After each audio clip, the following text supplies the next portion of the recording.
नमस्कार विद्यार्थी मित्रांनो, स्वागत आहे तुमचे राऊत एज्युकेअर या यूट्यूब चॅनलमध्ये. आज आपण पाहणार आहोत B.Ed सत्र 2मधील प्रॅक्टिकल वर्कशॉप आणि महत्त्वपूर्ण प्रॅक्टिकल वर्कशॉप आहे. तो विषय आहे reading and reflecting on text, वाचन व परावर्तन विषयवस्तू. भावी शिक्षकांसाठी अत्यंत महत्त्वपूर्ण हे प्रात्यक्षिक आहे. बघा, या प्रात्यक्षिकाचा अर्थ जर समजून घ्यायचा झाला तर विद्यार्थ्यांच्या अंगी चिकित्सक वाचन आणि परावर्तनशील विचार विकसित करणे हा आहे, जेणेकरून विविध साहित्य प्रकाराचे या ठिकाणी वाचन केले जाईल, विश्लेषण केले जाईल आणि शेवटी वैयक्तिक, सामाजिक व शैक्षणिक दृष्टिकोनातून विचार परावर्तन या ठिकाणी केले जाईल. म्हणजे चिकित्सक वाचन कौशल्य वाढवण्याचा हा महत्त्वाचा उद्देश या ठिकाणी आहे. तरीसुद्धा यामध्ये महत्त्वाचे उद्दिष्टे आपल्याला सांगता येईल ते म्हणजे चिकित्सक दृष्टिकोनातून विविध साहित्याचे आकलन व विश्लेषण करणे. दुसरे सांगता येईल लेखन व मौखिक मांडणी कौशल्य विकसित करणे. तिसरे सांगता येईल स्वतंत्र व चिकित्सक विचारसरणी वाढवणे. आणि चौथं आणि महत्त्वपूर्ण ते म्हणजे सामाजिक व राष्ट्रीय संदर्भात विचार करणे. याकरिता आपल्याला प्रात्यक्षिक कार्याचा उद्देश समजून घेत असताना बौद्धिक परिपक्वता साध्य करणे भावी शिक्षकांची हा आहे, म्हणजे बौद्धिक विकास. दुसरा महत्त्वाचा उद्देश आहे तो म्हणजे सामाजिक जाणीव निर्माण करणे, जेणेकरून समाजाशी जोडून पाहण्याची क्षमता भावी शिक्षकाच्या अंगी, वैयक्तिक वाढ आणि व्यावसायिक तयारी या दृष्टिकोनातून ही प्रात्यक्षिक महत्त्वपूर्ण आहे. बघा, या ठिकाणी एका पुस्तकाची निवड केली जाते.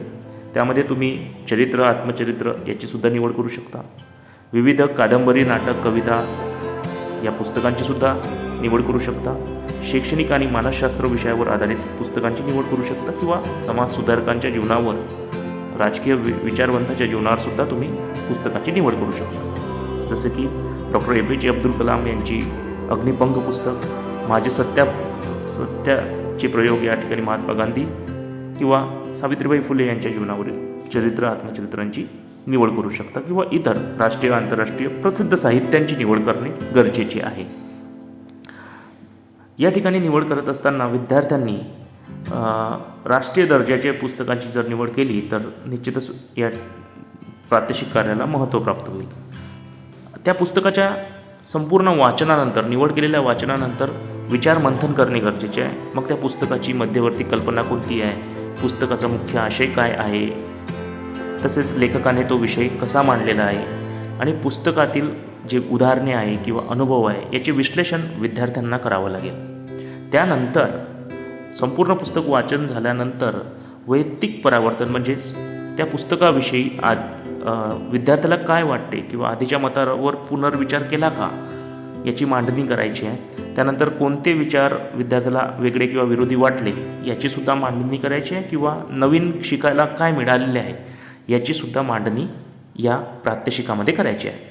त्यानंतर वाचलेल्या पुस्तकाचं सामाजिक व शैक्षणिक महत्त्व या प्रात्यक्षिक कार्यामध्ये विश्लेषित करणे गरजेचे आहे. वर्तमान सामाजिक परिस्थितीशी याचा काय संबंध आहे किंवा शिक्षक म्हणून या प्रात्यक्षिक कार्याचं किंवा या पुस्तकाचं महत्त्व काय आहे हे सुद्धा सांगता येईल किंवा जे या प्रात्यक्षिक कार्यामध्ये ज्ञान प्राप्त केलं त्याचा विद्यार्थ्यांसाठी कसा उपयोग होईल हे सुद्धा मांडणे या ठिकाणी गरजेचे आहे. सादरीकरण विद्यार्थ्यांना करायचे आहे, ते म्हणजे लिखित स्वरूपात अहवाल, परावर्तनीय लेखन तयार करायचं आहे किंवा पोस्टर, चॅट, कोलाजच्या माध्यमातून ते अहवालामध्ये दृश्यात्मक पद्धतीने मांडणी करायची आहे किंवा झालेला विश्लेषित केलेला भाग हा मौखिक सादरीकरण, वादविवादच्या माध्यमातून, गटचर्चेच्या माध्यमातून मांडायचा आहे. हे सादरीकरण गरजेचे आहे. मूल्यमापन, विषयाचं सखोल ज्ञान किती आहे, चिकित्सक विचार कशा पद्धतीने केला, नाविन्यपूर्ण मांडणी केली का किंवा भाषेची शुद्धता व सुसंगती या प्रात्यक्षिक कार्यामध्ये महत्त्वपूर्ण आहे आणि ती विद्यार्थ्यांनी केली की नाही यावर मूल्यमापन हे ठरवलेले जाते. अतिशय महत्त्वपूर्ण प्रॅक्टिकल वर्क आहे जे की विद्यार्थ्यांना वाचन कौशल्य विकसित करण्यात महत्त्वपूर्ण देते. या प्रात्यक्षिक कार्याचं शैक्षणिक महत्त्व असं आहे की भावी शिक्षकांना अध्ययनाची सवय या ठिकाणी लावल्या जाते. सामाजिक व शैक्षणिक जाणीव वाढते. एक परावर्तनशील शिक्षक निर्माण करण्यामध्ये या प्रॅक्टिकल वर्कचं महत्त्वपूर्ण योगदान आहे. या दृष्टिकोनातून हे प्रॅक्टिकल सर्व विद्यार्थ्यांनी करणे अनिवार्य असते. आणि भावी शिक्षकाच्या अंगी एक प्रकारे वाचन व परावर्तन हा एक दृष्टिकोन निर्माण व्हावा, ही एक वैचारिक प्रक्रिया ही निर्माण व्हावी, या दृष्टिकोनातून माहितीच्या पलीकडे जाऊन ज्ञान मिळण्याची प्रेरणा निर्माण करणे हा या प्रॅक्टिकलचा महत्त्वपूर्ण उद्देश आहे. एक शिक्षक परावर्तनशील असावा हा सुद्धा यामध्ये एक दृष्टिकोन आहे. तुम्हाला ही माहिती आवडल्यास व्हिडिओला लाईक करा, शेअर करा, सबस्क्राईब करा.